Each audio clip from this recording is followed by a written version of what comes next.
Listo, partimos entonces con la clase del día de hoy. ¿Preguntas de la tarea? ¿Dudas? ¿No? ¿No la han leído todavía? Bueno, van a tener dudas más adelante quizás.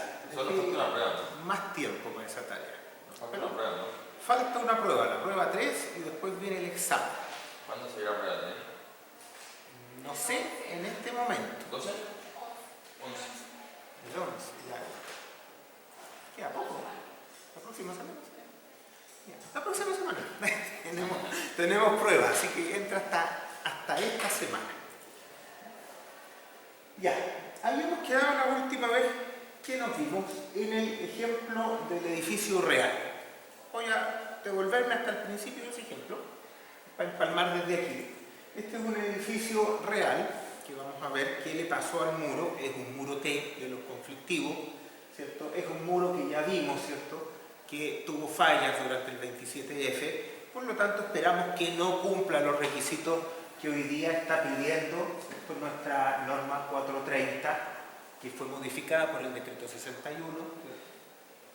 Entre paréntesis, no sé si les conté, pero les recuerdo, después del 27F, y debido a estas fallas que se detectaron en las cabezas de flexo-compresión de los muros, se generaron dos decretos, el decreto 117 y 118.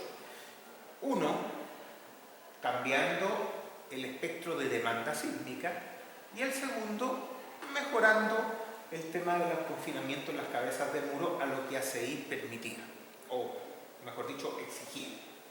¿Cuál fue el problema? Ustedes dirán, ¿y por qué no existe hoy día ese decreto 117 y 118?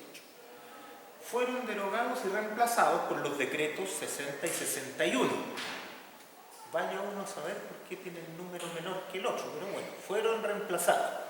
Entonces hoy día nosotros tenemos los decretos 60 y 61 que se hacen cargo de lo mismo. Uno mejora el espectro, ¿cierto?, de demandas de diseño, y el otro también corrige el tema del confinamiento en las cabezas de muro. Ahora, eso es porque los decretos originales pasaron de no exigir básicamente nada, que era la situación anterior, a exigir demasiado. Entonces, como exigían demasiado, hubo muchos proyectos que ya no se podían llevar a cabo, proyectos que estaban ya en fase de permisos, construcción, terminado, y proyectos que no necesariamente estaban mal diseñados. Entonces, eso hizo que esa respuesta tan rápida que fueron los decretos 117 y 118, también rápidamente al año siguiente se derogaran y pudiéramos tener estos decretos que tienen tienen una mejor relación con lo que hacemos acá en Chile. Si ustedes se fijan, el decreto que define las demandas de diseño tiene un espectro que es para las demandas de esfuerzos y otro, que vimos en el caso de los muros, que es para las demandas de ductilidad o deformaciones. Son dos cosas distintas. Eso se genera en este nuevo decreto y mucho más adecuado a la realidad chilena.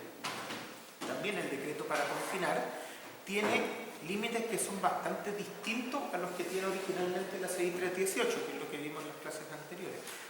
Sumando esas dos cosas podemos llegar a que hoy día los dos decretos en conjunto, ¿cierto?, que ahora están ingresando formalmente a la 433 y a la 430 respectivamente, ¿cierto?, puedan llegar a proveernos requisitos útiles desde el punto de vista que se está pidiendo finalmente confinar aquellos muros que sí requieren el confinamiento, y no por un estándar generalizado, sino porque realmente lo requieren, ¿ya?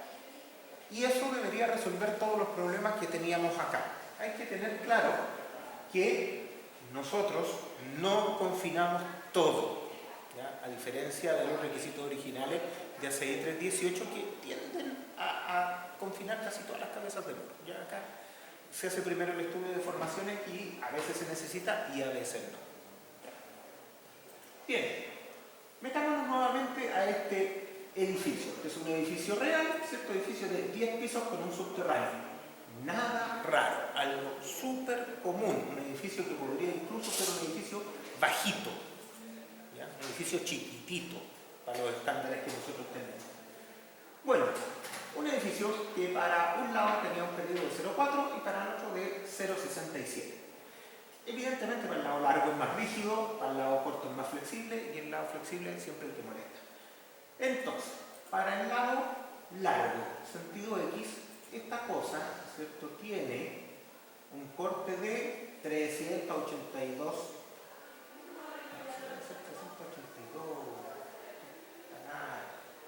Toneladas.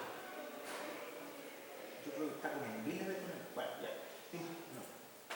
No, está en toneladas. 382.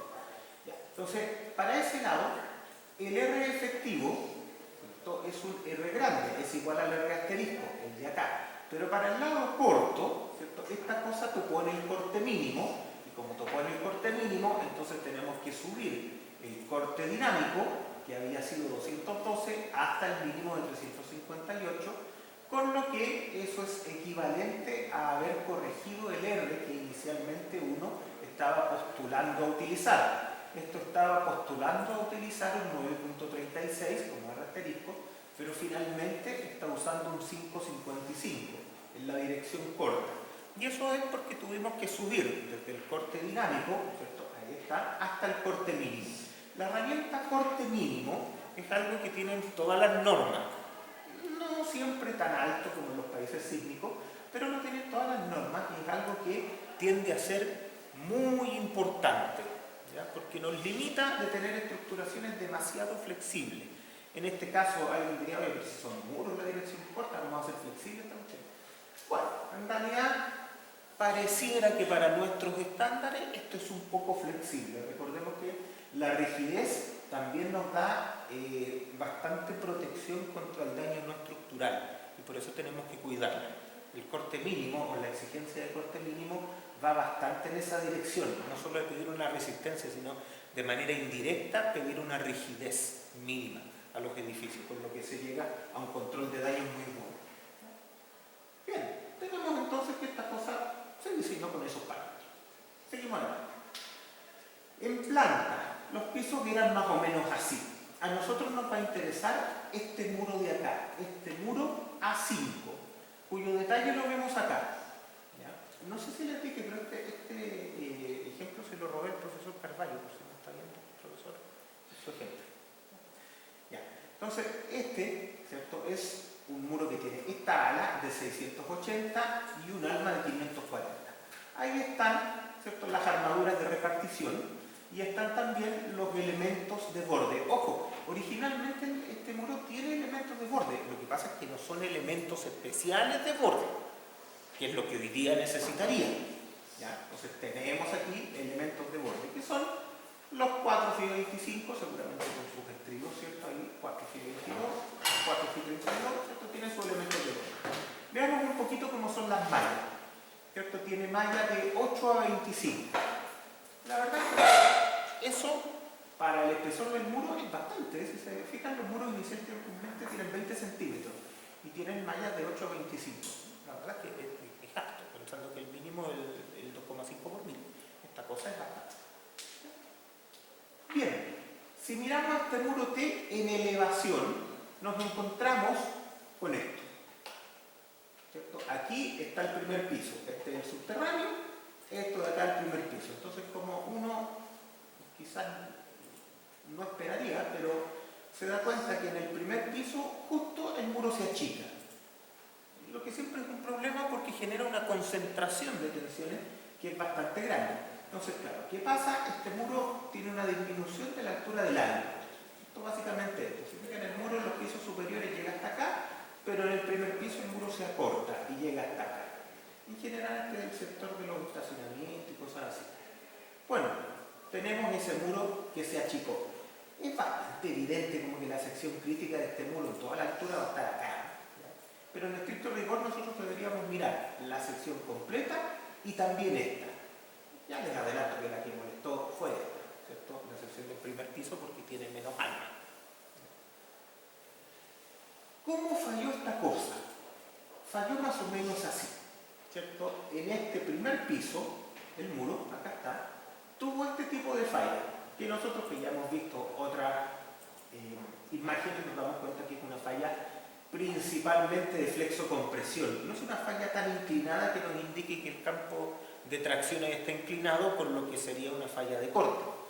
en realidad como que esta grieta es bastante horizontal y se nota que las deformaciones más grandes estuvieron acá en la cabeza del muro, ¿cierto? Básicamente se perdió el recubrimiento, las barras pandearon, se cortaron los estribos.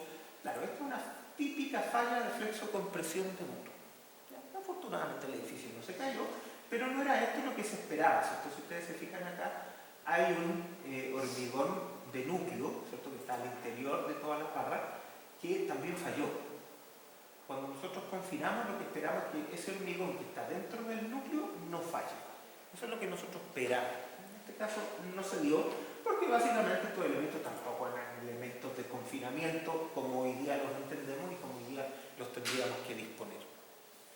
Pero, ¿qué es lo importante acá? Saber que esta cuestión no anduvo bien, pero después de eso, mirar cómo debiera haberse diseñado de acuerdo a los requisitos que actualmente se piden. Porque recuerden que este edificio se diseñó antes del 27F, se construyó antes del 27F y falló con el 27F. Por lo tanto, ¿cierto? Esto cumplía perfectamente los requisitos de antes. ¿Cumplirá los requisitos de ahora? Ojalá que no, ¿cierto? Vamos a ver. ¿Qué tenemos acá? Lo primero, ¿cierto? El hormigón es un H22,5, no se compliquen mucho por eso, es la nomenclatura antigua, ¿cierto? Era la resistencia de esto básicamente es 22,5 menos 5 megapascales. Y con eso anda súper bien para saber cuál es la resistencia siguiente. Ahora, ¿qué es lo que tiene este muro en la sección donde se supone que controla? Esto tiene un PSU de 875, un MU de 2158 y un PSU de 93. Bien, lo primero es que el puntito PU-MU esté dentro de la curva de interacción, pero eso en realidad tampoco nos asegura nada. ¿Qué es lo primero que tenemos que ver? La verificación de la carga axial. ¿Cuál es la carga axial máxima? Hoy día es 0,35 F sub C' en toda el área de la T. Toda el área. Si nos vamos por ese lado, la verdad es que esto anda súper bien, porque tiene una carga axial de 8,75 y tiene una carga límite de 1500. O sea, hoy en día esta cosa anda espectacular, perfecto. Cosa que sabemos que no es cierto porque falló, ¿cierto? La naturaleza habló. Entonces, si nosotros lo miramos por cómo se lo sugerí en las clases anteriores, que era ver el 0,35 de sub C', pero solo en el área del alma. Esto aquí, el área del alma, esto es 20, el ala es más ancha, por lo tanto el área del alma es menos de la mitad del área total. O sea, si nosotros dividimos esto por 2, llevamos 7,50. O sea, esto no cumple si es que yo pienso el 0,35 solo en el alma. ¿Ya? Voy a insistir, el código me permite usar toda el área, pero en muros T y muro L, eso es bien discutible porque nos lleva a que no tengan la ductilidad necesaria. ¿Ya? Ahora, se supone que este problema yo lo debería resolver más adelante. Yo más adelante debería detectar, ¿sabes? Que le puse demasiada carga axial, tengo que confinar, tengo que ponerle más fierro y eventualmente voy a tener que decir tengo que ponerle más hormigón nomás. Y voy a volver más o menos a este punto. ¿Ya? Pero en este caso incluso la carga que le estamos poniendo es un poquito más del 0,35 de sub C' aplicado solo en el alma. No es ni tanto más, solo un poquito más. Pero falló. Eso lo vemos en la foto, ¿cierto? Entonces, primero, desde el punto de vista del código, estrictamente esto está cumpliendo, pero igual tiene mucho. Sigamos. Tenemos dos secciones que analizar en estricto rigor. La sección que tiene un largo de muro de 7,3 y la sección que tiene un largo de muro de 5,4. La verdad es que nosotros ya sabemos claramente que es la sección de 5,4 la que nos interesa, así que vamos directo a eso. Entonces, ¿qué tenemos acá? Tenemos al phi sub G, ¿cierto? Que es cuando este muro llega a su primera fluencia. Este lo necesitaríamos si queremos usar el método que considera la deformación elástica. Si no, no necesitamos el phi sub G. Después tenemos la deformación en el techo que genera esta curvatura en la base, que son 14 centímetros. Después tenemos acá otro phi sub G, que me imagino que es para la otra sección, ¿cierto? Sí, la de 7,3. Y genera una deformación en el techo de 10. Ya, o sea, realmente nos sigue importando únicamente el 5,4 y con eso vamos a trabajar. ¿Cómo calculamos la demanda de desplazamiento de techo? Que es lo más importante acá para poder después pasarlo a demanda de curvatura en la sección crítica. Bueno, esta parte es la más fácil, porque siempre vamos a tener el periodo del edificio porque ya lo calculamos.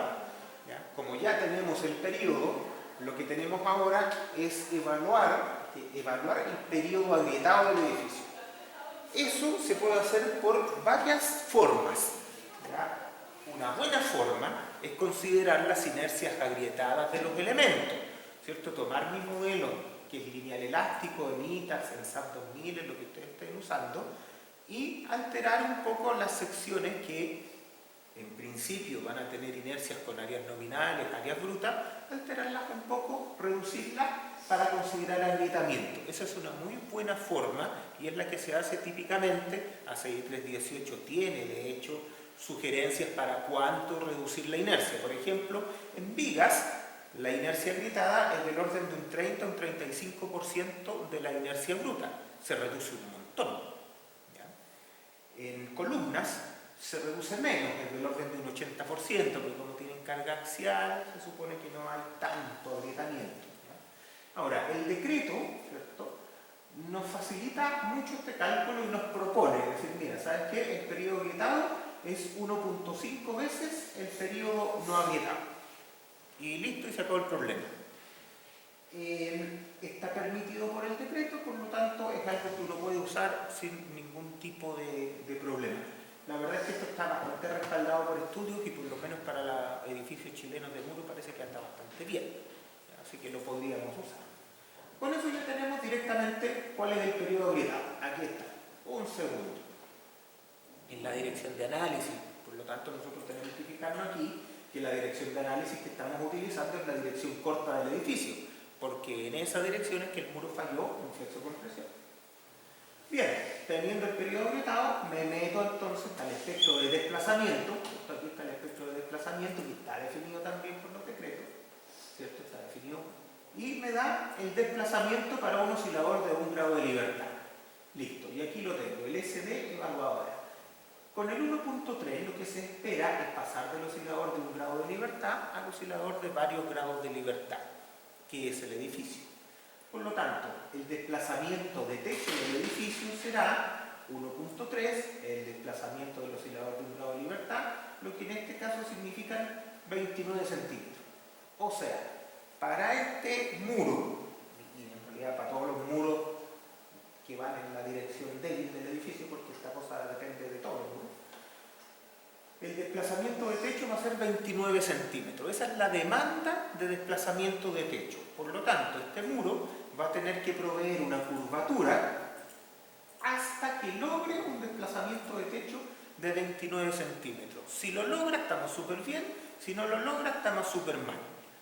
¿Ya? En principio pensaríamos que no lo logra porque se rompió. ¿Ya? Pero después de eso vamos a ver cómo mejorar. Entonces, si nosotros estamos pensando en el método simplificado, simplemente decimos, bueno, ¿cuál es el giro en la base? Fácil, el desplazamiento partido por la altura del muro. Y listo. ¿Cuánto nos da eso? Un 1.1%. Oiga, un 1.1% no es el gran número, no estamos en un 2% ni un 3%, que es lo que rompen los muros gringos. Es un número bastante bajito, aunque nosotros ya habíamos visto en nuestras ecuaciones preliminares que un 0,8 por mil ya empezaba a ser medio exigente para los edificios chilenos. Entonces un 1%, la verdad es que si bien no es tanto, tampoco es poquito. Es un número bien razonable para edificios chilenos. Ya, sigamos viendo. Entonces, tenemos dos partes acá. Para transformar, ¿cierto?, esta demanda de desplazamiento de techo en la demanda de curvatura para la sección T, tenemos dos posibilidades: usar el método simplificado o usar el método que utiliza la deformación elástica. Veamos acá qué sale. Si utilizamos el método simplificado, el phi sub u que yo tengo que proveer, la curvatura que tengo que proveer, es esta de acá, 0.0041. Y si ocupo, considero la deformación elástica, tengo que proveer 0.0029. O sea, es 3 contra 4. La verdad que se nota la diferencia. No es del simple al doble, como nos había salido otras veces, pero se nota la diferencia. Entonces, ojo, si yo estoy en diseño, a mí me gustaría poder alcanzar este. Si yo estoy en revisión y ya no alcancé este, tengo que alcanzar por lo menos ese de ahí, si no esta cuestión no está funcionando.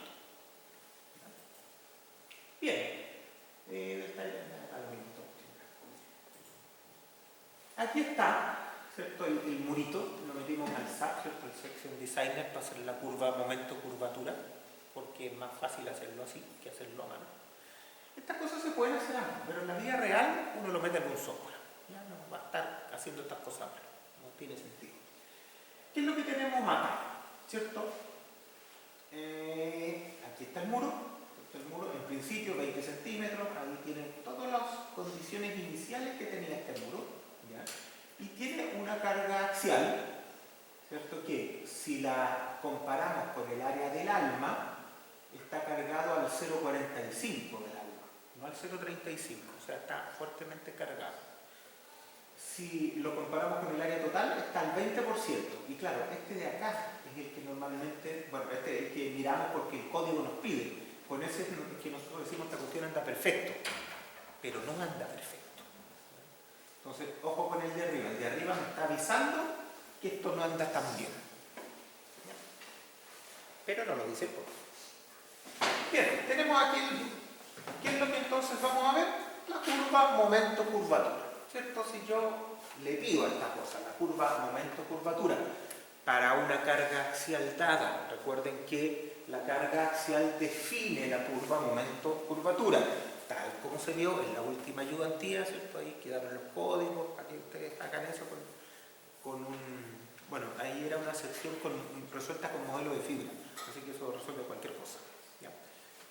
Pero ahí se vio, ¿cierto?, cómo esta cosa afecta la rigidez. Ahora, ¿cuál es la curva que nos da el software? Ojo, es un muro T, así que siempre tenemos que tener cuidado si estamos comprimiendo el alma o si estamos traccionando el alma, porque los resultados son absolutamente distintos. Aquí nosotros andamos buscando comprimir el alma porque es el problema más grande. Entonces, ¿qué nos da aquí el software? El software nos da la línea verde. La línea verde calculada, ¿cierto?, con todos sus numeritos, con los métodos de fibra o lo que sea que haga el software, da eso. ¿Y qué hacemos nosotros como buen ingeniero? Aproximamos por una bilineal. ¿Cómo hacemos esa bilineal? Hay bastantes reglas, pero normalmente las hacemos al ojo. ¿Ya? ¿Eso qué significa? Que nosotros sabemos más o menos dónde estas cosas andan. Yo que les recomiendo tener una idea de compensación de energía. Que de eso, más o menos, decir, oye, si le quito energía por acá, le pongo energía por acá. Entonces, más o menos compensar esas áreas. Una cosa así. Pero la verdad es que nadie se va a poner a hacer una cosa demasiado complicada para aproximar una bilineal. De todas maneras, aquí la aproximación bilineal es algo que nosotros quisiéramos tener si estamos haciendo un cálculo simplista a mano. Pero como tenemos la curva momento-curvatura completa, nosotros podemos estar pidiendo cosas. ¿Ya? Por ejemplo, nosotros aquí, en este punto, y esto aquí no sale, no lo hace con el software, ¿cierto? Uno busca ya, ¿cuál es la curvatura donde yo alcanzo el 3 por 1000? Y está ahí. Ahí es donde yo alcanzo el 3 por 1000. Me van a tener que creer nomás, pero ahí es. ¿Ya? O sea, ahí está el 3 por 1000. Y uno dice, ¿y el acero en cuánto está? Está en el 2 por 1000. Claro, el acero que estoy mirando es el que está en el área. O sea, ni siquiera ha fluido ese acero. Ya, pero aquí se acabó la curvatura sin confinamiento. Aquí, no hay más. Esa es la curvatura sin confinamiento. No tengo. Ahora, veamos la curva, digamos, hasta cuando el hormigón alcance el 8 por 1000. Ya, y acá el hormigón alcanza el 8 por 1000. Si se fijan, no da más momento, o da marginalmente más momento, pero no es la diferencia. Entonces acá está el 8 por 1000. No da más momento, pero da harta más curvatura. Más curvatura. Entonces, claro, aquí lo que yo tengo que decir es, si yo no confino, me muero ahí. Y si yo confino, me muero acá. el muro originalmente no está confinado, por lo tanto se nos muere ahí. Si se hubiera confinado, llegaría hasta acá, pero no está confinado. ¿Ya? Entonces veamos, estos son los puntos que les muestro acá, están acá. Estos están detallados. Esto también lo da el software en general. Pero teniendo el E sub C y el E sub S, que está acá, yo ya tengo todo esto. Entonces aquí tengo el E sub S, y el E sub C. Puedo calcular fácilmente cuál es el eje neutro. Nos damos cuenta que el eje neutro es bastante grande, porque este muro tenía como 5,40 metros, tengo un eje neutro de 3,3, por lo tanto no tengo ni un futuro. Bueno, ¿cuál es la curvatura que me rompe todo esto? Ahí está. 0,9 por 10 elevado a menos 3. ¿Y eso cuánto es? No lo comparé acá. Ya, pero no me da. Y acá tengo 3 por 10 elevado a menos 3. Ya, 3 por 10 elevado a menos 3 como que ya se empieza a parecer a estas cosas. Empieza a parecer. O sea, si el muro original a lo mejor si hubiera estado confinado, podría haber tenido algún futuro. Bueno, no se puede confinar porque es de 20 centímetros. ¿Ya? Pero parece que confinado a algún lado pudo haber llegado. ¿Ya? Pero bueno, con estas curvaturas no llegamos ni a la esquina. Por lo tanto, esta cuestión, la verdad es que tenía que fallar y falló. O sea, desde el punto de vista del diseño, por lo menos, deberíamos pensar que está bien. Se rompió y se tenía que romper y todo contento. No siempre eso pasa, ¿cierto? O sea, que estos cálculos me digan que la cosa falla, no significa en la realidad que falla. Normalmente uno, a pesar de estar metido en los cálculos que están al borde del fallo, piensa que hay bastantes factores de incertidumbre que están metidos en el diseño que hacen que en general en la vida real estas cosas no vayan a fallar. Ahora, en este caso parece que estábamos muy mal. ¿Qué tenemos que hacer? Bueno, hacer mejoras porque esta cuestión no funciona. ¿Qué es lo primero que uno puede hacer? ¿Cierto? Aquí dice, para cumplir la demanda del giro unitario, sin incluir la deformación elástica, se aumenta la sección y se aleja la falla frágil. Ya, se aumenta la sección, pasamos a 30. Con 30 ya podemos confinar si quisiéramos, pero pasamos a 30. Y con esos 30, fíjense, todavía no estamos cambiando las armaduras, ¿eh? Estamos dejando las mismas armaduras, simplemente pasamos a... no, aquí hay un cambio grande en esta armadura, perdón. Y en esta también, en realidad cambiamos harto, a ver, déjenme mirar. Cambiamos harto, porque los muros pasaron de 20 a 30. Eso ya hace que en el alma yo esté teniendo un 0,3 en vez de un 0,4. Eso funciona bastante mejor. Acá la armadura no cambió en los cabezales de confinamiento, que todavía no se confinan, pero son elementos de borde, no elementos confinados. La armadura de repartición ahora no es un 8 a 25, es un 10 a 20, aquí también un 10 a 20, y aquí hay un elemento grandote, fíjense, aquí hay 24 Fi 18 en todo este sector. Ya, eso ya empieza a ser un elemento de borde especial de confinamiento. ¿Ya? Estas cosas hay que irlas iterando para ver cuándo van funcionando, ¿cierto? Esto no es que yo vaya a despejar ecuaciones, eso no pasa en la vida real. Nosotros proponemos una solución, la analizamos y si esa solución funciona, todos contentos, y si no, la corregimos con la experiencia de qué es lo que falló en el paso anterior. Nosotros nos vamos acercando siempre a la solución por iteraciones sucesivas, ¿ya? Aproximaciones sucesivas. Nunca vayan a despejar ecuaciones cuando estén en la oficina porque los van a echar, ¿ya? Eso es lo más ineficiente que puede haber. ¿Ya? Cambiamos el muro y a ver qué pasa, ¿cierto? También hay que hacer aquí un ejemplo en universidad nomás, porque también hay que decir que si yo cambio el muro, también tengo que esperar que las demandas sobre el muro cambien, y eso no lo estoy considerando acá. Y aquí estoy considerando que la carga axial sigue siendo la misma, pero lo más probable es que no lo sea, porque si yo cambio este muro hay más rigidez en el muro. De hecho, esto podría afectar la rigidez del edificio completo, cambiarme el R, tengo que hacer todo el análisis de nuevo, y lo más probable es que tenga un cambio en las flexiones del muro. No sé si la carga axial se va a notar tanto, porque aquí los muros no parecieran estar acoplados, ¿ya? Pero en estricto rigor cambian todas las solicitaciones porque dependen de la respuesta dinámica del muro. De hecho, Es tanto así que yo cambio esto y como va a cambiar el periodo, porque evidentemente si el muro pasa de 20 a 30, tiene que cambiar el periodo, aunque sea poquito, pero cambia. También me cambia la demanda de desplazamiento de techo. Ahora, me cambia para el lado bueno, porque como este edificio se hace más rígido, me demanda menos en la demanda de techo. ¿Ya? Pero ojo con eso, no vayan a pensar que en la vida real basta con hacer los muros así y está todo listo. No. Cada vez que yo hago un cambio, tengo que verificar en qué afecta este cambio. Y en este caso, lo más probable es que haya afectado, como les digo, la rigidez del edificio también, lo que me va a afectar en las demandas de diseño desde el punto de vista de las cargas, pero también del desplazamiento del techo. Bien, tenemos este muro con una nueva propuesta. Lo metemos nuevamente en nuestro software y vemos. Ahí tengo la curva verde, ¿cierto? La curva verde. Y miramos nuevamente. Este es un muro que sí se podría confinar. ¿Dónde empieza esta cosa a perder el recubrimiento? Más o menos el 3 por 1000, ¿cierto? Ahí está más o menos el 3 por 1000. O sea, para curvaturas que están más o menos por aquí, ¿cierto? Ya las vamos a ver, ahí está. Curvatura de 1,1 por 10 elevado a menos 3, esto ya está llegando al 3 por 1000. Estas son 4 por 10 elevado a menos 3 y esta es 3 por 10 elevado a menos 3. ¿Cierto? Ya.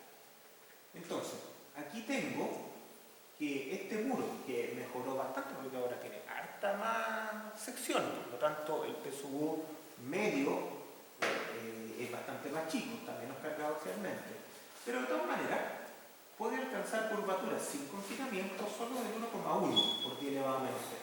Ahora, si yo lo confino, ¿cierto? Llego acá, ahí la cosa cambia un montón, ¿cierto? Porque ahí puedo alcanzar curvaturas del orden de 3,4. Y aquí ya empiezo a entrar en esta zona, ¿cierto? Porque ese es un 3 por 10 elevado a menos 3, es un 4. Todavía no llego allá, que es donde quiero llegar, ¿cierto? Pero ya empecé a tener futuro, digamos. El muro de 30 ya empieza a tener una buena posibilidad de ser aceptado para esto. También me doy cuenta que no tengo ninguna posibilidad, esta cuestión va a haber que confinarla. Sin confinar no tiene ni una posibilidad.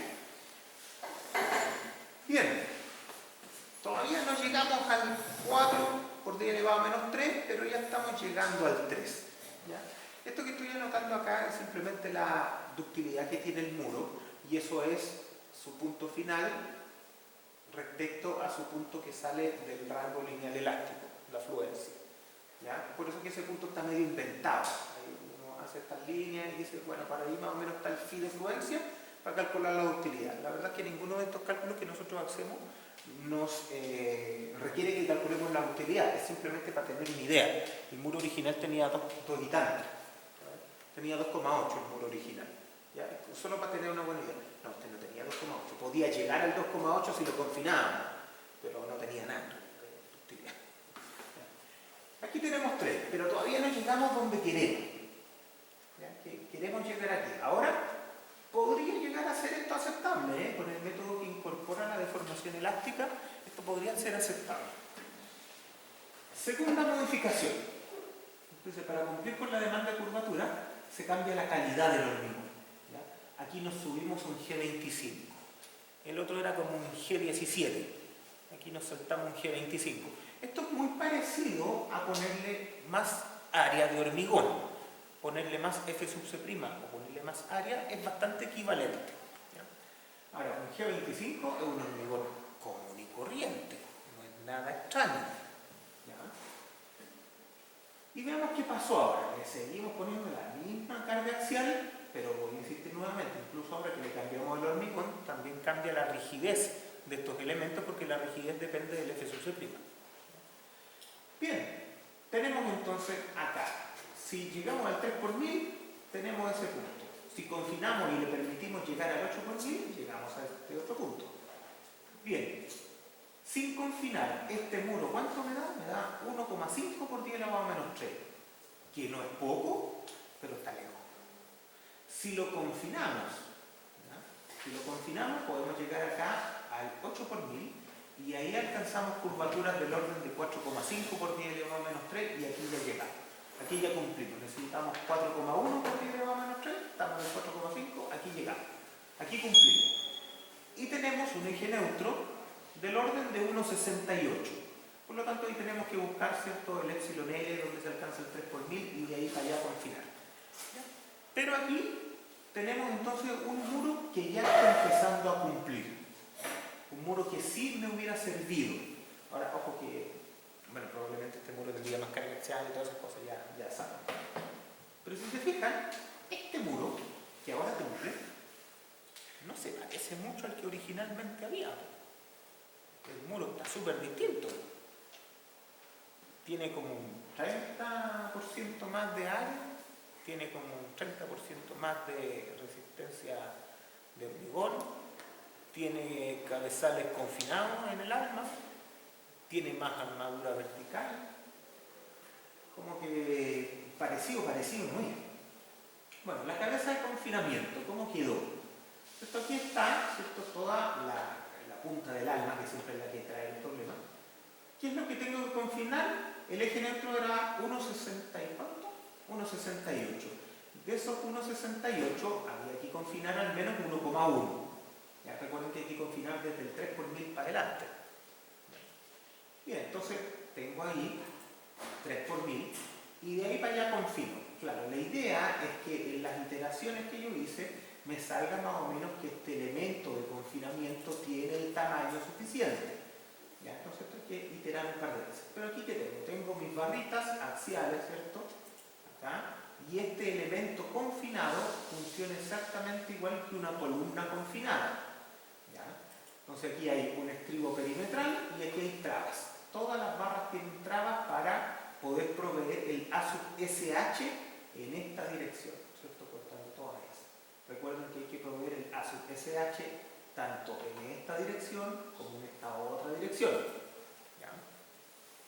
Por eso que en general siempre va a salir que uno tiene que agarrar todas las barras. ¿Ya? Y en altura, ¿cierto? Si se fijan, estos están separados 10 centímetros. Claro, porque el espesor del muro es de 30 centímetros. Por lo tanto, para que el hormigón se vea confinado, yo voy a tener que poner los estribos y las trabas suficientemente juntitas. Y eso me va a llevar a que casi siempre esto sea 10 centímetros. En columnas, en vigas, a lo mejor podemos llegar a 15, podemos separar más. Pero el muro, esta cosa es 10. No se sale del 10. Es muy raro que sea más de 10. No funciona con más de 10. ¿Ya? Bueno, ese es el elemento que está como cabezal de confinamiento en la punta del alma. Alguien dirá ya, pero ¿y para el otro lado? Bueno, hay que hacer el análisis para el otro lado, pero que está en la diapositiva siguiente. Pero la verdad es que cuando se comprime el ala, no nos molesta mucho, porque comprimir el ala normalmente nos va a dejar un eje neutro que sigue estando dentro del ala. Por lo tanto, es un eje neutro muy chiquitito. Un eje neutro chiquitito significa deformaciones en el hormigón chiquititas y por lo tanto normalmente no tengo que confinar. ¿Ya? Ahora, eso es para el trabajo como T. Si yo después analizo el muro en su otra dirección, la dirección larga del edificio, por ejemplo, en este caso, me puede llegar a salir que entonces las puntitas de los muros también las tengo que confinar, pero sería por su trabajo en la otra dirección, ¿ya? No por la que estamos analizando en este momento.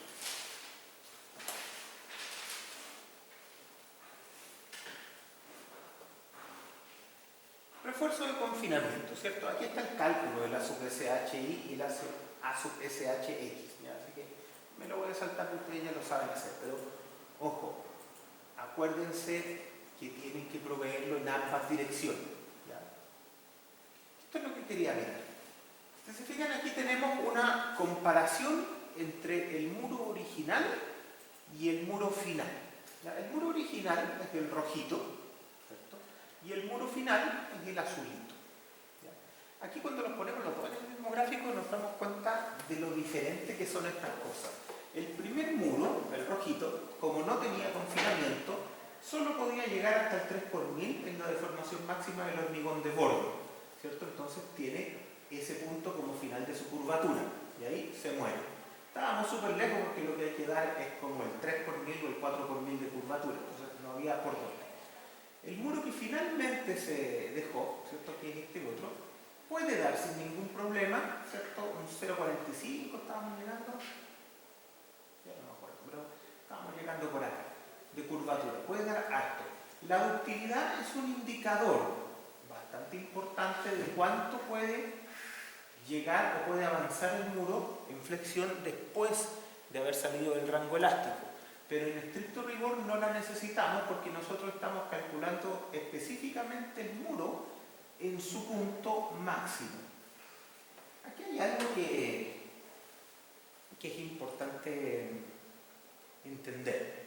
¿Qué es lo que dice el código y qué es lo que nosotros hacemos? Normalmente, ¿cierto? Nosotros vamos a tener, y voy a hacer un monito. Nosotros vamos a tener, no sé, un muro de este tipo, un muro rectangular, para que sea fácil. Y vamos a tener un diagrama de deformaciones, ¿cierto? Que va aumentando hacia allá. Nosotros lo que tenemos en estricto rigor que resolver es la demanda de curvatura en la sección crítica del muro. Fíjense lo que es eso, es la demanda de curvatura en la sección crítica del muro. ¿Qué significa eso? Yo evalúo mi demanda de deformación de techo, la transformo mediante alguna de las dos metodologías que permite el código a la demanda de curvatura en la sección crítica, y aquí voy a tener una exigencia, ¿cierto?, de un phi sub u. Phi sub u, la demanda de curvatura en la sección crítica. Ya. Cuando yo resuelvo esto, y para esto no tengo que resolver la curva momento-curvatura, yo solo tengo que resolver el equilibrio de deformaciones, ¿cierto?, y de cargas para este valor. Eso es lo único que necesito. Con eso estoy diciendo que en estricto rigor, lo único que necesito es resolver ese punto. No toda la curva. Necesito solo ese punto. Necesito solo esto. Todo el resto de la curva podría ser innecesaria si yo estoy resolviendo. Ahora, nos ayuda mucho tener la curva momento-curvatura porque uno ve cómo se corta el muro. Pero en estricto rigor no la necesito. ¿Ya? Cuando yo resuelvo para este phi sub u, puede ser que aquí me dé una deformación, no sé, voy a decir del 6 por 1000. Y pongan atención a esto. 6 por 1000. Entonces eso, ok, para el punto exacto me da acá 6 por 1000. Ok, tengo entonces que confinar. No tengo vuelta porque es mayor que el 3 por 1000. Y después me voy hacia atrás y digo, ¿dónde está el 3 por 1000? Bueno, si allá está el 6 por 1000, el 3 por 1000 está en la mitad. Entonces voy a confinar este sector. Eso en estricto rigor es lo que está bien. ¿Ya? ¿Qué es lo que uno tiende a hacer? Y por eso que yo iba a la curva momento-curvatura y decía, a ver, cuando llego al 8 por 1000, ¿cubrí la curvatura que necesito? Sí, entonces estoy bien. Ese fue el razonamiento. ¿Ya? ¿Qué es lo que uno hace en realidad? Dice, mira, en la curvatura específica yo tengo que confinar hasta ahí. Pero lo que yo hago es decir, ¿sabes? Ya que voy a confinar, voy a permitir que acá lleguemos hasta el 8 por 1000. Y de esa manera yo voy a buscar acá el 3 por 1000, que va a estar más acá. Y voy a confinar ahí.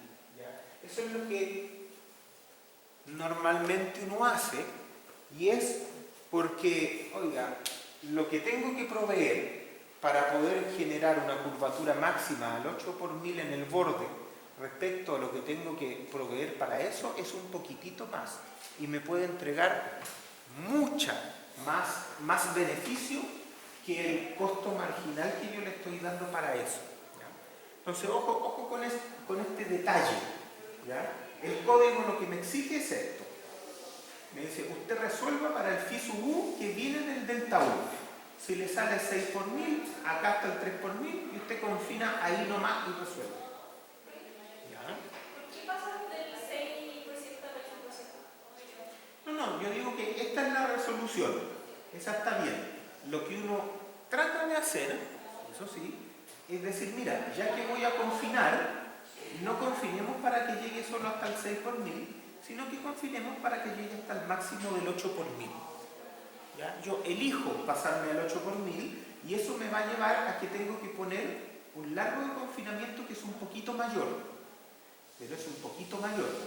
Y lo que digo es que el beneficio de confinar hasta el 8 por 1000 en el borde normalmente es mucho mayor que el gasto adicional que yo puedo hacer confinando un poquitito más. Entonces por eso lo elegimos. Es lo que vimos recién acá, ¿cierto? Cuando yo digo acá, mira, en este muro estamos llegando hasta el 8 por 1000 y el 8 por 1000 me da una curvatura del 4,5 cuando yo necesitaba solo hasta el 4,1. Entonces yo confino al 8 por 1000 y soy capaz de llegar al 4,5 en lugar de confinar al, no sé, 7 por 1000 a lo mejor y llegar directamente al 4,1.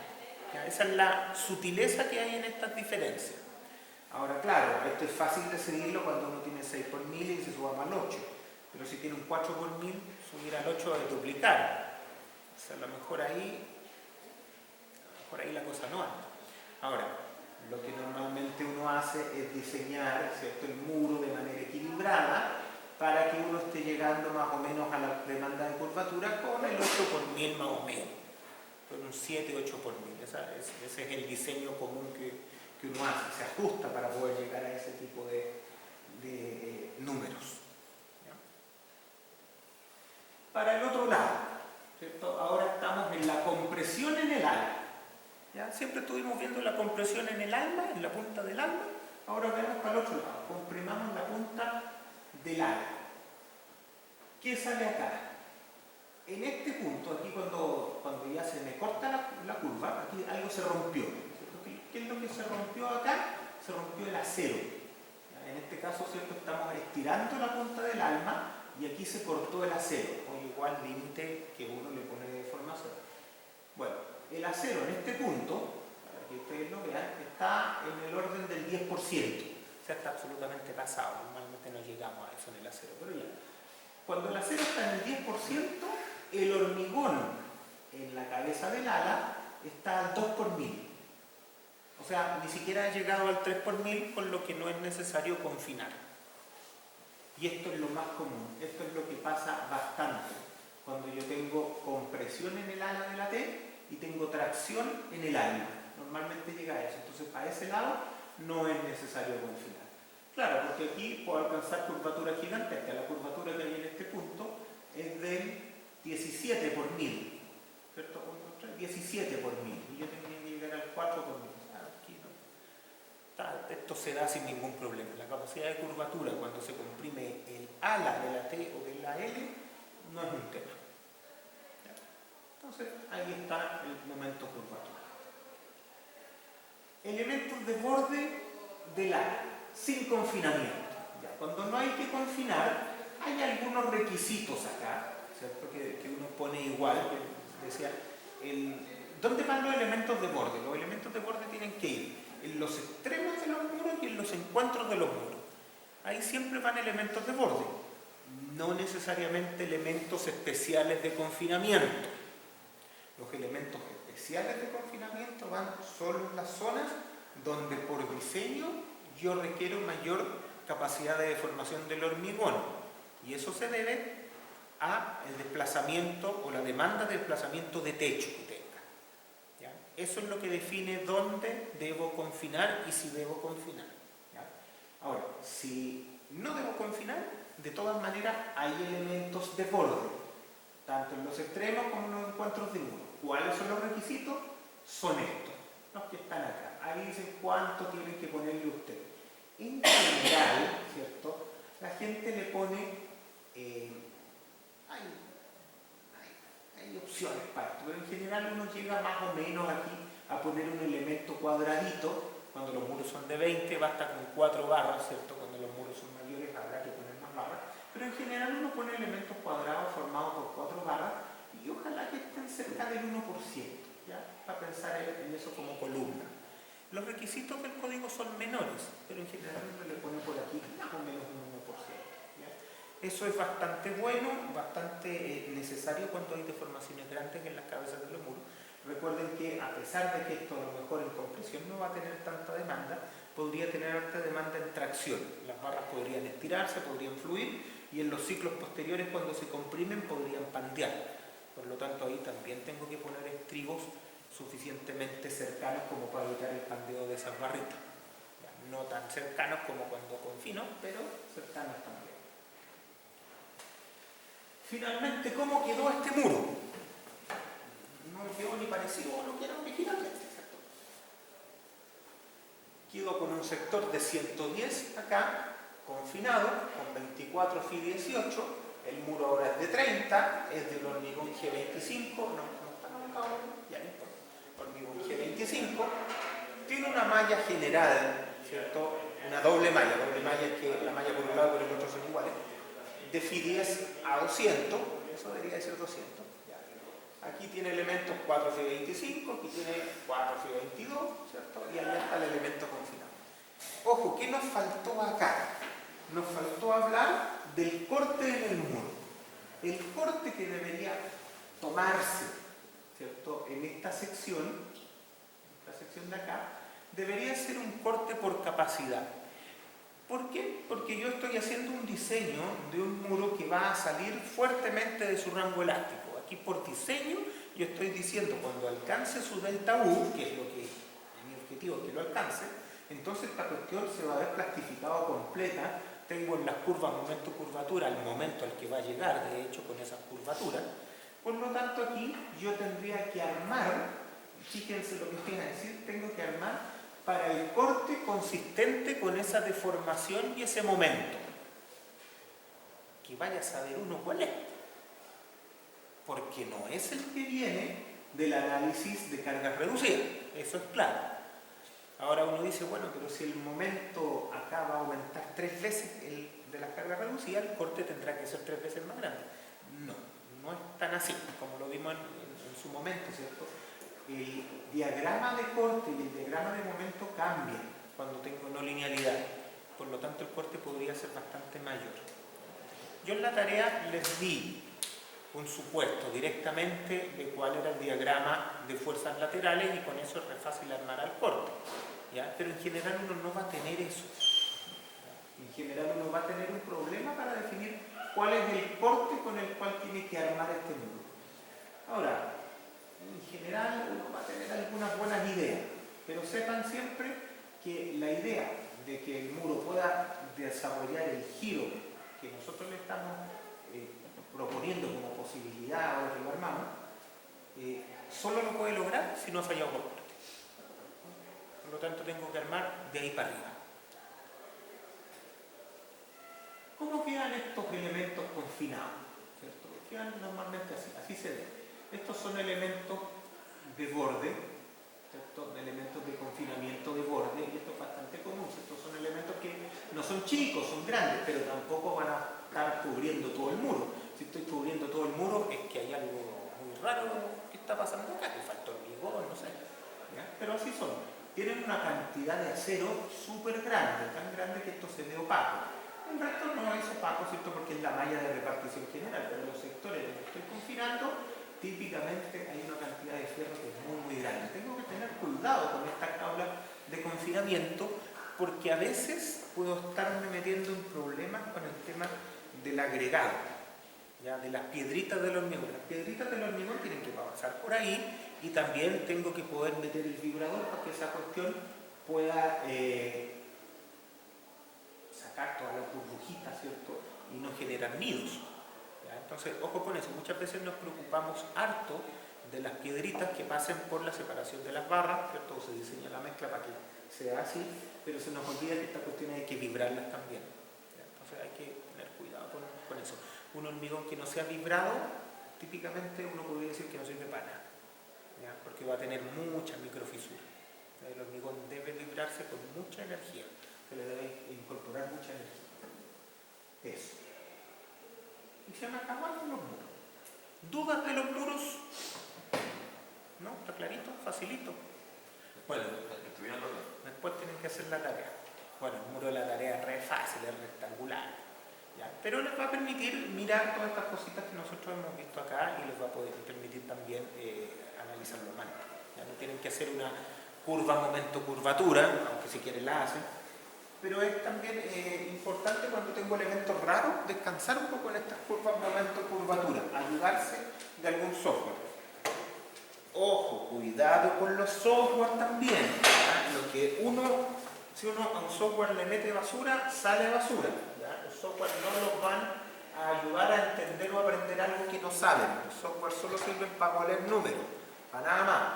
¿Ya? Por lo tanto, en esas curvas, momento-curvatura que yo les mostré, yo le tuve que decir al software: oiga, el hormigón sigue la curva de Hognestad, no confinado en esta sección, en este otro lado sigue la curva de no sé quién, con hormigón confinado, las barras de acero siguen la curva de Mander, o son un modelo elastoplástico perfecto. Todas esas cosas uno se las tiene que ir dando al software, ¿ya? Entonces tiene que tener cuidado con ese tipo de cosas también.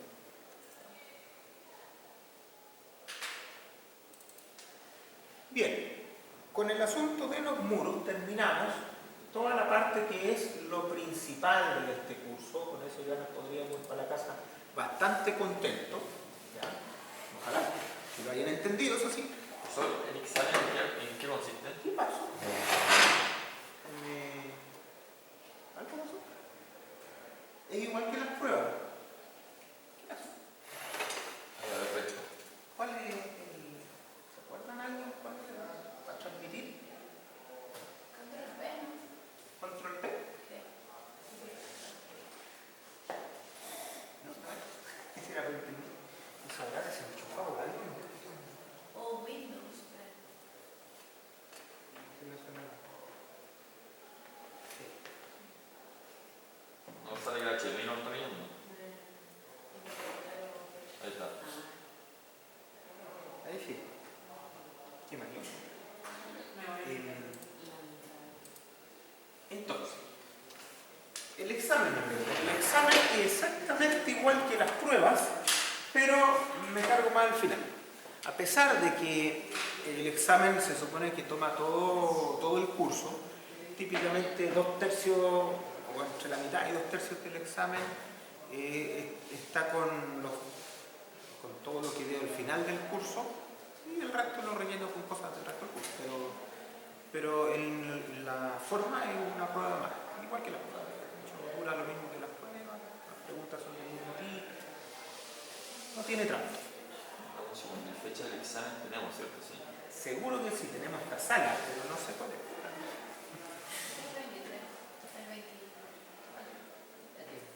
No, 23 sábado. Todas esas fechas las Eso ponen en es la todo. universidad. Profesor, para cacharle y llegar. Pero todo el fin de semana de noviembre por culpa de las pruebas. Ojalá que no tenga que ir yo nada. Ya, esto que nos queda es un tema que es más complementario, pero que me parece que es bueno que lo veamos en estos cursos, que son aislamiento sísmico y disipación de energía, pero a nivel de concepto, a nivel de poder entender de qué se trata esta cuestión. El curso no pretende que ustedes puedan diseñar los aisladores ni el edificio siquiera, pero sí que puedan entenderlo para saber que esto es una herramienta más como cualquier otra, que esto es una disciplina que es parte de la ingeniería estructural sismorresistente y que tampoco hay que tenerle mucho miedo a esto, ¿ya? No es la panacea, esto no cura el cáncer, esta cosa es algo que a veces funciona muy bien, a veces no funciona tan bien y hay que aprender a diferenciar un caso de otro. Hoy por hoy, ambas cosas, el aislamiento sísmico y la disipación de energía, que tienen varias cosas en común. Hay gente que lo aborda como que resuelven lo que sea y otros que son más escépticos. Estoy más o menos en el medio, me ha tocado utilizar harto estas tecnologías y creo que lo correcto siempre es evaluar cuánto aportan en el proyecto específico en el que usted está trabajando. A veces aportan muchísimo, tanto que son con distancia la mejor solución, y otras veces aportan poquito. No me ha pasado que no aporten, pero aportar poquito significa que usted puede evaluar si en realidad los costos valen la pena o no, o los plazos a veces, ¿ya? Muchas veces uno se le olvida esa parte, que todo esto elementos que son de una tecnología adicional a echar piedra en el hormigón, ¿cierto? Uno los tiene que encargar, los tiene que comprar. La amplia mayoría son dispositivos comerciales, entonces uno tiene que encargarlos al proveedor. Muchos proveedores están fuera de Chile, por lo tanto esto tiene un periodo en el que usted los compra y que le van a llegar. A veces ese periodo puede ser, no sé, por el caso de las BRB, puede ser que a usted le lleguen 6 meses después que usted las compró. Entonces, si usted las compró cuando ya está montando el acero, sonó. Se le fue el proyecto a la punta del cerro. Si usted las compra como primer ítem y le van a llegar en el momento que usted las necesite montar, estamos todos perfectos, ¿ya? Pero se cometen hartos errores en ese aspecto, en el comprar cuando no es debido, comprar tarde. Hay otras cosas que tenemos proveedores nacionales y por lo tanto podrían comprarse acá y eso tiene una ventaja de plazo bastante grande, ¿ya? Hay gente que dice que la calidad nacional no es tan buena como la calidad internacional. Por ejemplo, no sé, el aislador elastomérico Bridgestone no sería de la misma calidad de un Bulco, ¿cierto?, que el nacional. La verdad es que se puede discutir, pero sepan ustedes, y lo vamos a formalizar más adelante, lo vamos a ver, que hoy por hoy el código que nos cubre a nosotros, la norma nacional de aislamiento sísmico, que es la NSH 2745, nos pide que todo dispositivo de aislamiento sísmico que se vaya a usar sea ensayado. Entonces vienen todos certificados. Desde ese punto de vista, claro, la tecnología se encarece un poquito, pero sepa que el problema no es suyo. O sea, básicamente ustedes le van a dar el aislador con certificado y listo, no hay más vuelta. Por lo tanto, usted tiene un papelito que le dice que ese aislador tiene las características que se midieron y ya. Entonces, en realidad, desde mi punto de vista, meterse en las calidades o no de eso no tiene mucho sentido cuando yo estoy midiendo esto. Pero bueno, para todo hay aquí opinión. ¿Qué es el aislamiento sísmico primero?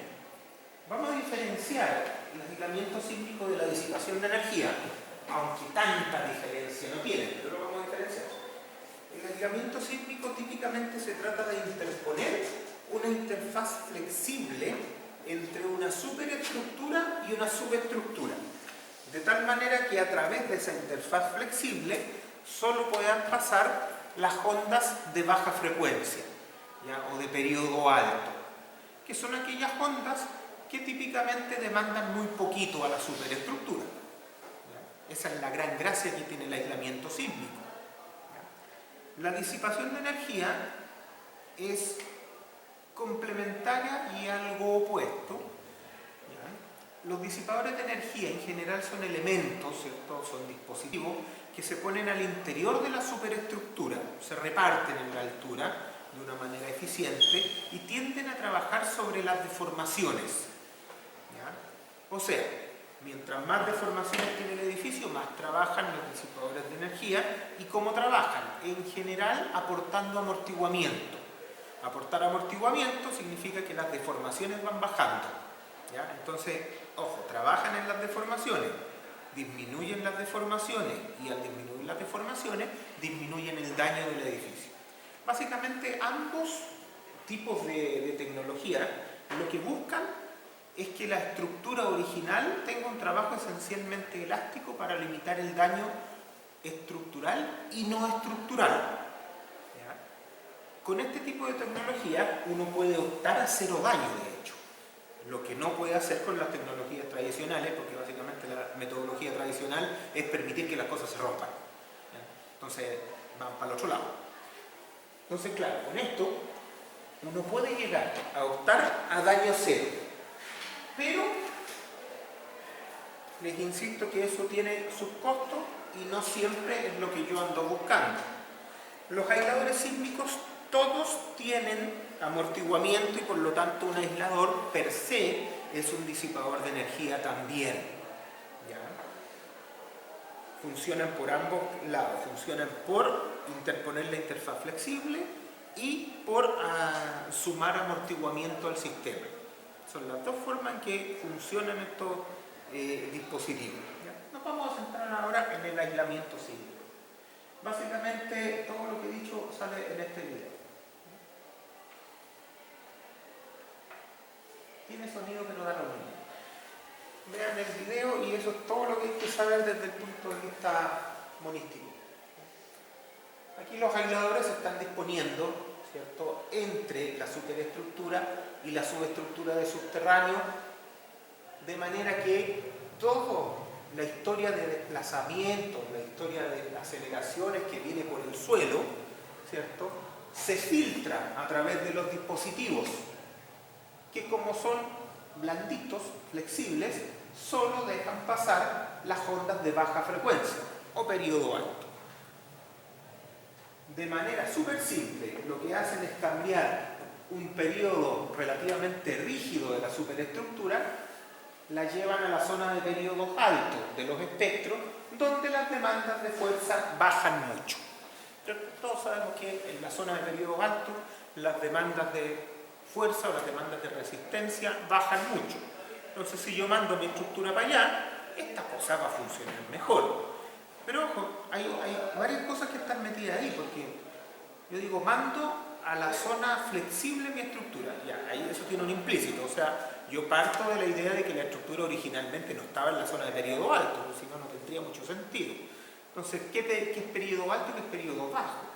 Bueno, una estructura aislada en general tiene el objetivo de llegar a periodos del orden de 3 segundos, que eso es alto, un montón. Porque una estructura flexible ya empieza a ser flexible como en un segundo. Entonces, la verdad es que a casi cualquier cuestión uno le podría poner aislador y mandarlo para la zona de 3 segundos, donde va a tener unos cortes basales muy pequeños. Pero no siempre va a ser lo más conveniente. Un edificio a lo mejor que ya tiene 2 segundos de periodo, quizás ya no vale la pena llevarlo 3 segundos porque ya no lo está controlando el sismo. Está teniendo una respuesta perfectamente elástica, ¿cierto?, con un R a lo mejor que es 1. Entonces a lo mejor ya tirarlo más arriba no funciona. A lo mejor ahí lo que corresponde, porque un edificio flexible va a tener hartas deformaciones de entrepiso, a lo mejor ahí lo que corresponde es usar disipación de energía al interior del edificio para controlar las deformaciones laterales. Entonces, desde ese punto de vista, claro, esta es una idea que funciona bastante bien en estructuras que son pesadas, rígidas, robustas, ¿cierto? En ese tipo de cosas parece funcionar bien. La forma de usarlo, como les digo, es interponer una base flexible que normalmente está entre el subterráneo y el primer piso, pero eso es por una comodidad. Yo podría aislar cualquier cosa, podría poner los aisladores a la mitad del edificio y aislar la mitad de arriba respecto a la mitad de abajo. No se hace. ¿Cómo haces para pasar tubería de gas, de agua, todo eso? Buena pregunta. Está más adelante, pero la voy a responder ahora. Uno de los problemas que uno podría vislumbrar en esto es precisamente que si me voy a la zona de periodos grandes, voy a bajar en el espectro de aceleraciones, bajo mucho, pero subo en el espectro de desplazamiento, ¿cierto? Un periodo grande significa un desplazamiento grande, un desplazamiento a los 3 segundos, bueno, hay que poner amortiguamiento, pero podríamos estar hablando de, no sé, 10, 20 centímetros sin ningún problema, y eso es alto. Y ese desplazamiento además se va a concentrar en la interfaz de aislamiento. Bueno, esa es la gran ventaja y desventaja. Como ventaja, los drifts de entrepiso tienden a cero, porque esto empieza a moverse como si fuera un cuerpo rígido, translacionalmente en la dirección horizontal. No hay mucha deformación interna. Pero toda la deformación que tiene el edificio se va a concentrar en la interfaz de aislamiento y va a ser grande. Entonces, todas estas cosas que atraviesan la interfaz de aislamiento tienen que ser diseñadas con esa condición. O sea, por ejemplo, las cañerías que atraviesan esa interfaz tienen que poder deformarse 20 centímetros sin colapsar. El ascensor tiene que deformarse 20 centímetros sin colapsar. Todas las cuestiones que pasan por ahí tienen que ser capaces de deformarse lo que sea necesario sin colapsar. Eso hoy en día no es ningún problema. Hay un montón de soluciones estándar para este tipo de edificios. El problema es que a mí se me olvide. ¿Ya? Ahí sí tengo un problema grande. Por ejemplo, el problema más grande tiende a ser un ascensor. ¿Ya? ¿Cómo paso yo a los pisos de abajo si tengo el edificio aislado arriba? Eso es un problema. ¿Cómo se resuelve? Normalmente el ascensor, bueno, del primer piso para arriba a nadie le importa, y las torres inteligentes todos llegan llegan al primer piso nomás, así que no existe problema. Pero para bajar, ¿cierto? Lo que yo hago es llegar normalmente al primer subterráneo. Y hasta ahí llega el ascensor. Y si hay muchos subterráneos para abajo, hay otros ascensores para allá. ¿Ya? Entonces, básicamente, el ascensor queda como colgando del primer piso y solo llega a un piso más abajo. Entonces, eso es lo que se hace, tener distintos trazados de ascensores y justo separarlo en el sector donde se está aislando. ¿Ya? Entonces, soluciones hay, y hay muchas. Pero tengo que acordarme que el edificio aislado necesita esas soluciones en particular para ese tipo de cosas. Ahora, yo aquí estoy hablando de edificios en general, edificios habitacionales, edificios de oficina. En cosas industriales, que es donde yo trabajo, donde he ocupado otras cuestiones, no hay soluciones estándar. Y hay cosas en las que uno tiene que trabajar. Por ejemplo, no me voy a meter en esos detalles seguramente, pero una de las estructuras donde mejor funciona el aislamiento sísmico son los muelles marginales o los muelles de penetración. ¿Ya? Entonces uno lo expone a aislamiento sísmico y hace que el tablero del muelle quede absolutamente aislado, con lo que estabiliza todas las grúas portacontenedores que hay arriba y todas las cuestiones. Entonces la cuestión es mágica. Además, los proyectos salen más baratos en general. Es algo muy extraño. ¿Ya? Pero uno tiene que acordarse de cosas como, oye, pero al cabezo, al tablero del muelle van a llegar correas transportadoras, van a llegar parrones de cañería, van a llegar todas esas cosas. Y si la deformación entre la parte fija terrestre y el tablero es 10 centímetros, bueno, tendrán entonces las correas transportadoras que entren tener una forma de solucionar esos 10 centímetros en que esto se puede alargar, acortar, todo eso. Si no, se me van a cortar todas las cañerías, se me van a cortar las cintas, se me van a cortar todo. ¿Ya? Y eso lo tengo que saber y lo tengo que resolver. O no lo tengo que resolver necesariamente, pero tengo que tener una solución. ¿A qué me refiero con eso? Que yo podría llegar y decir, mira, ¿sabes qué? Cuando venga el sismo y se deforme 10 centímetros, se me van a romper todas estas piezas que tengo. Ya, entonces yo tengo que tener en bodega todas esas piezas para poder reemplazarlas cuando se rompan. Y no tener que esperar 2 meses más para que las compren y lleguen de China esas cuestiones. Porque todo viene de China. Entonces, claro, tengo que tener previsto cuál va a ser el arreglo. Y eso es bien importante. Ahora, esto que le estoy contando no es privativo de estos sistemas. Siempre yo debería tener claro dónde se me van a dañar las cosas y tener repuesto y poder saber dónde tengo que ir a inspeccionar para poder arreglar. ¿Ya? No es privativo de esto, simplemente que en esto se hace un poquito más evidente porque las deformaciones tienden a ser más grandes en el punto del sistema de aislación. ¿Ya? Por eso aquí tenemos que tener más cuidado. Sigamos avanzando. El diseño convencional respecto al diseño aislado. Bueno, nosotros ya sabemos que el diseño convencional, la verdad es que se basa en permitir el daño. Ojalá controlado, y ojalá no lo tuviéramos, eso lo sabemos, pero el diseño convencional elige fusibles, se van a dañar y ojalá después del sismo los pueda reparar. Básicamente eso es. Así de simple y así de primitivo quizás. ¿Qué tan caro es implementar aisladores sísmicos? Buena pregunta, En general, los aisladores sísmicos, si uno los mira desde el punto de vista del costo de inversión directo, son caros. Si uno los mira desde el punto de vista de la operación y la mantención en el tiempo, llegan a ser baratos.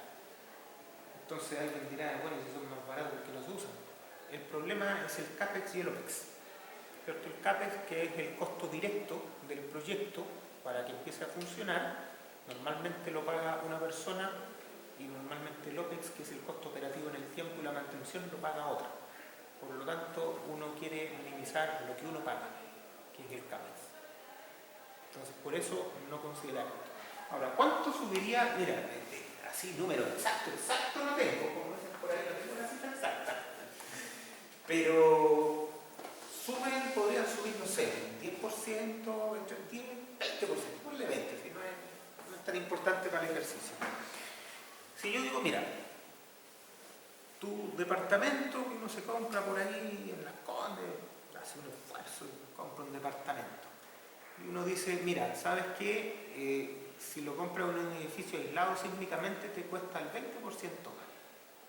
No, 20 es mucho, pero ya 20%. Si la gente supiera lo que significa, diría saber que ese 20% me conviene, porque básicamente estoy optando a cero daño, estoy optando a casi no darme cuenta que va a temblar, y por lo tanto yo no espero tener mantenciones de largo plazo jamás. Las ventajas de seguridad son gigantescas para la gente que vive ahí. Por lo tanto, yo creo que mucha gente lo consideraría.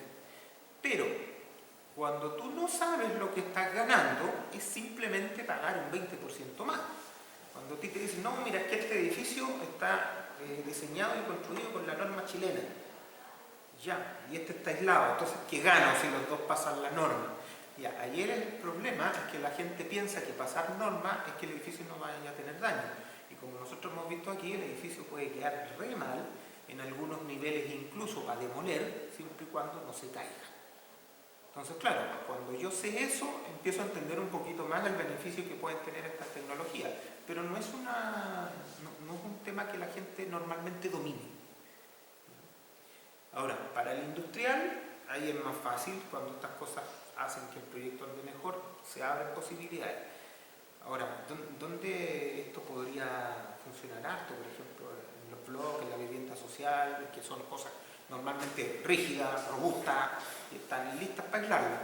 Pero ¿qué significa eso? Si yo le subo el 20% a esta cuestión, significa que voy a estar haciendo un edificio social menos uno de cada 5. No es aceptable. Pero si uno lo mira por las ventajas operativas, las ventajas funcionales, la verdad es que tiene harto atractivo esto. Yo lo veo bien atractivo para la vivienda, en los edificios de departamentos. Hoy día el estándar de los hospitales importantes son todos aislados. No se permiten hospitales importantes que no estén aislados. Y son no solo chilenos, sino que ya es bastante latinoamericano. Entonces hay hartas cosas que ya se están estandarizando. No hemos llegado al nivel de los japoneses que aíslan todo, sea lo aíslan. Pero sí, esto es bastante útil, bastante bueno, y yo creo que las tecnologías están siendo cada vez más baratas. O sea, hoy día los aisladores elastoméricos están bastante baratos. Yo en general aquí voy a hablar mucho de los elastoméricos, menos del péndulo friccional, pero el péndulo friccional también se usa harto. Eso. Dejémoslo hasta aquí y volvemos en 20 minutitos más. Sigamos con esto.